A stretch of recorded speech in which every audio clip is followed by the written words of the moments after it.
这个孟晚舟的事件呢，其实也延续了好几年。那最近呢，他这个离开加拿大回到中国，那中国方面当然是认为一个胜利了哈。那也有许多的人士在猜测说，是不是双方达成了什么样的交换条件？我想透过这个各种管道在进行各种谘商就来交换他的这个获释这种是一定有的。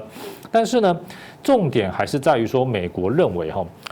恐怕留着这个继续把它关押用途也有限也不能特别代表什么。那中国方面呢也认为能够放当然最好，但是呢，如果继续被美国或加拿大这样关押着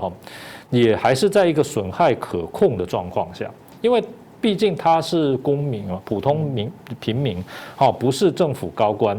也不是这个间谍或者是其他的罪名要不然就是叛逃这个西方。也就是说，如果继续被关的话，那就是一个中国公民在海外犯法被西方囚禁那这样的事情，说实话的，久而久之也会逐渐的淡去，而且甚至中国还可以用来操作这个民族主义因此呢，中国也认为，当然人能回来最好，但是不能回来也还在损害可控的状况下。所以呢，一方面一边觉得这个你要关就关吧，能回来最好；另外一方面觉得关着也没什么太大的用处。所以在这样的情况下，如果还能够这个达成一些协议，能够把这个加拿大的这个被中国关押的人这个换回来，这当然是一个合理的做法，因为西方国家是非常在乎这个人权这个国民在海外被关押，这个对西方国家来讲都是一个很重的压力因此达成了今天的这样的事情。那有人说呢，这个是不是他泄露了什么机密来换取他被释放？我认为这个可能性倒没有那么大。为什么？因为以他的身份地位，他不会不知道，如果你真的泄露了什么核心机密你回去还能活吗？虽然你当然不会跟中国官方交代说你泄露了什么东西，但是中国官方很快的会从每家的这个情报单位的相关作为这个去推断出你到底泄露了什么东西。所以呢，如果你要泄露什么东西，或者是怎样，这个要向这个美国跟加拿大的政府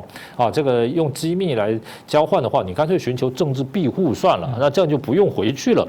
你既然还要回去，你说你这个交代了很多机密，这个可能性很低，没有人会这么傻的啦。但那个美加方面呢，其实从这个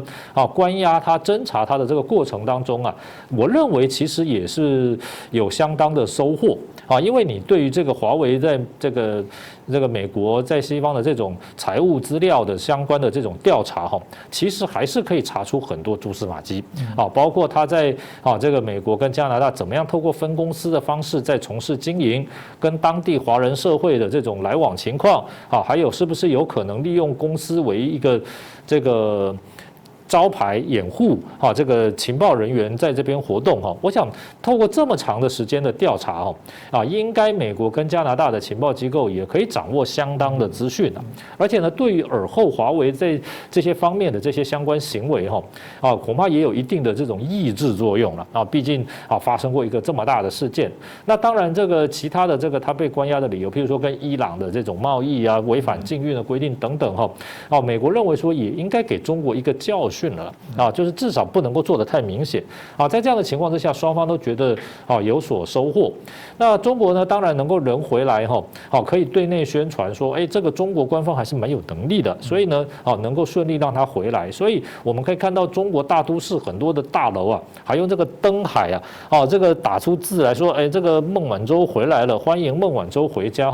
俨然中国也像西方一样变成一个非常关心他在海外的这个公民权益的国家了。而且呢，也这个很多人就认为，中国的国威也已经足以让西方愿意低头放人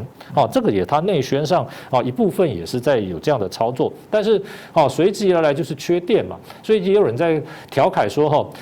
你进驻这个孟晚舟回来了，问题是你回家你还是打不开你电脑对不对？你只能在外面看灯但你家的灯还是不亮也就是说他回来你高兴没有意义因为他也不会帮你家有电，所以中国这个新闻很快的也就下去了，因为现在它内部的问题恐怕更是这个迫在眉睫能够压过这些内宣所能够带来的效果。